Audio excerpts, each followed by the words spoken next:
افسانے کا نام ہے گڈو رانی اور اس کو لکھا ہے رضیہ بٹ نے۔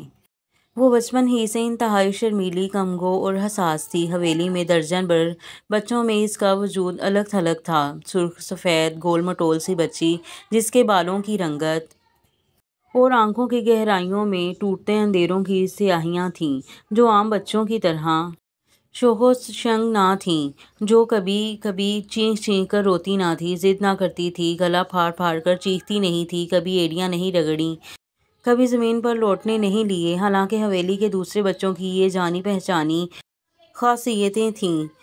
بچوں کا یہ تو بچپنے کے فطری تقاضے تھے، لیکن گڈو رانی منفرد تھیں۔ خوش ہوتیں تو آنکھوں کی گہری سیاہیوں میں چاند سورج کی چمک اتر آتی، اور اداس ہوتی تو گھنگور گھٹائیں آنکھوں کے اندھیروں میں سمٹ آتیں، لیکن یہ گھنگور گھٹائیں کبھی برسی نہیں، آنکھوں میں جھل مل کرتی رہتیں اور دیکھنے والے کو اس پر بے ساختہ پیار آ جاتا۔ گھنگور گھٹائیں سمٹ آنے کے مواقع اکثر پیدا ہوتے رہتے۔ کوئی بچہ جب گڈو رانی سے زیادتی کرتا، اس کے حصے کی چیزیں اڑا لیتا، اسے کھیل سے نکال دیتا، اس کی سنبھال سنبھال کر رکھی گڑیا کی چیزیں الٹ پلٹ کر دیتا، تو وہ بس آنکھوں میں آنسو بھر کر رہ جاتی۔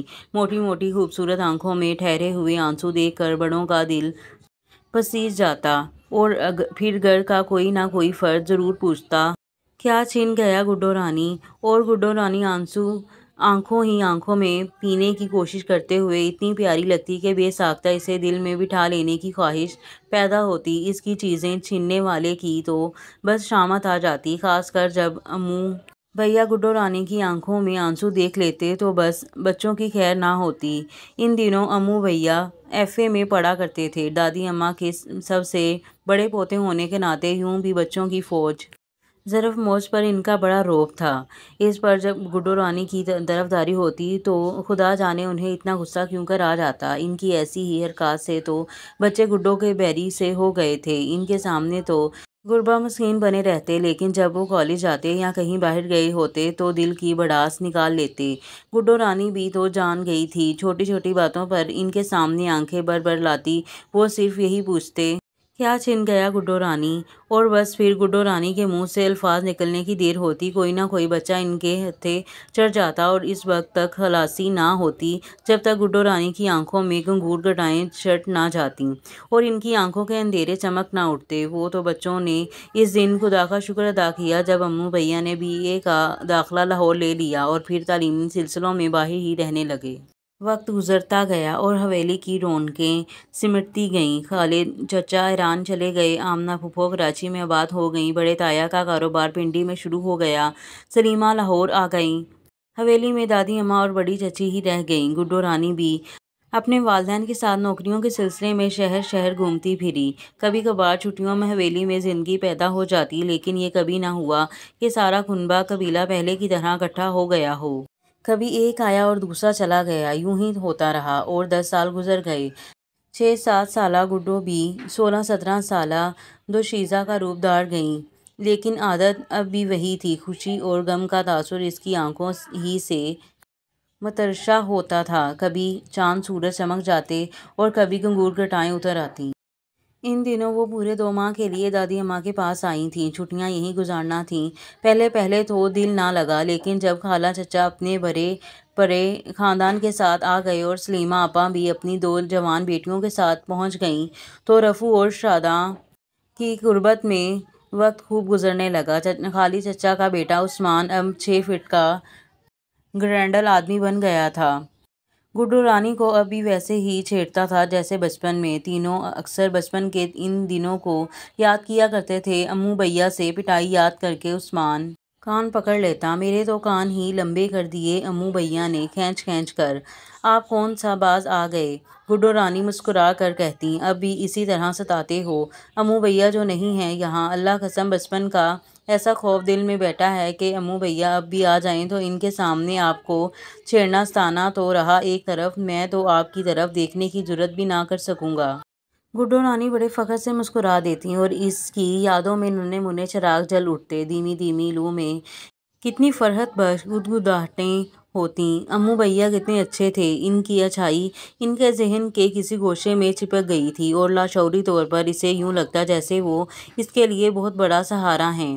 گو انہیں دیکھے مدتیں ہو گئی تھیں۔ 10 سالوں میں بمشکل 3-4 بار دیکھا تھا، وہ بھی تھوڑی دیر کے لیے، لیکن وقت اور فاصلے کوئی اہمیت ہی نہ رکھتے تھے۔ ان دنوں اس کا جی بے طرح چاہتا کہ امو بھیا آئیں، عثمان اسے ستائے اور وہ اسی اپنائیت سے پوچھیں، کیا چھن گیا گڈو رانی؟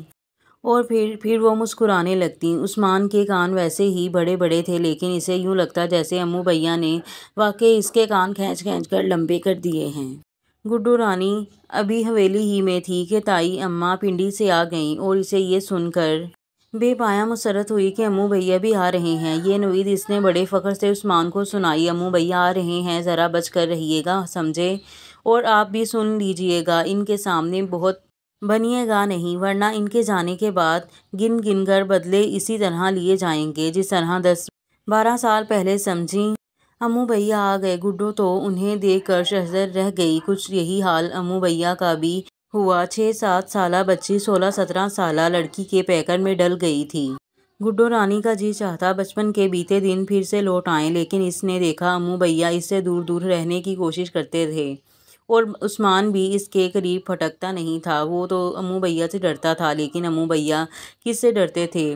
بھولی بالی معصوم سی گڈو رانی کو بھلا کون سمجھاتا کہ امو بھیا تو ان دنوں اپنے آپ سے ڈرنے لگے ہیں۔ اسے دیکھ کر تو وہ عجیب سی کشمکش میں مبتلا ہو گئے تھے۔ انہیں تو یوں محسوس ہونے لگا تھا جیسے گڈو رانی ان کی زندگی کی پہلی اور آخری خواہش ہے، لیکن اس خواہش کا اظہار نہ کر سکتے تھے۔ اماں اور دادی اماں نے تو ان کی نسبت صوفیہ سے ٹھہرا دی تھی۔ صوفیہ نے اسی سال ایم اے کر لیا تھا اور جو 24 سالہ پختہ شعور والی لڑکی تھی، عمر، تعلیم اور ذہنی ہم آہنگی ہی کی بنا پر امو بھیا نے 6 ماہ پہلے اس رشتے کے لیے رضامندی دے دی تھی۔ اب اماں منگنی کے لیے آئی تھیں۔ صوفیہ کے والدین نکاح کے لیے اصرار کر رہے تھے۔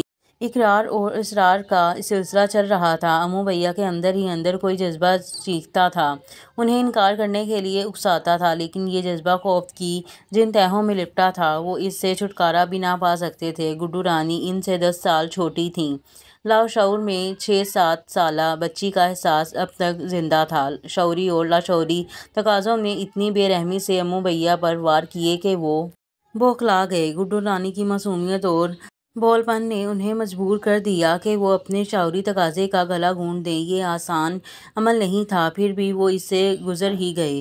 اس دن انہوں نے اماں سے کہہ دیا، اسی ہفتے نکاح کی تاریخ رکھ لیں اماں، میری چھٹی ختم ہو رہی ہے۔ وقت کم تھا۔ اماں دھوم دھام سے بڑے بیٹے کے نکاح کی رسم کرنا چاہتی تھیں، مجبور ہو گئیں۔ گھر کے بڑے بڑے فرد جمع ہوئے، امو بھیا دولہا بنے اور نکاح کی رسم کے لیے 6-7 مردوں اور 5-6 عورتوں کے ساتھ صوفیہ کے ہاں چل دیے۔ سارا دن گہما گہمی رہی، لوگوں کا شور، شہنائیوں کی گونج اور رنگ برنگے لباسوں کی چمک سے امو بھیا گھبرا گھبرا گئے۔ سارا وقت یہی احساس ڈستا رہا کہ کوئی غلط قدم اٹھا لیا ہے، کسی غلط فیصلے کی بھینٹ چڑھ گئے ہیں۔ شام گہری ہو رہی تھی جب شادماں قافلہ لٹے پٹے امو بھیا کے ساتھ حویلی واپس آیا۔ مبارک سلامت سے فضا گونج اٹھی۔ حویلی کی نوکرانیوں نے گدا ڈالا، رفو اور شاداں نے ڈھولک بجائی، گیت گائے۔ اماں اور دادی اماں خوشی سے جھوم جھوم گئیں۔ امو بھیا سارے ہنگامے سے دامن چھڑا کر تھکے تھکے قدموں سے اپنے کمرے کی طرف آئے۔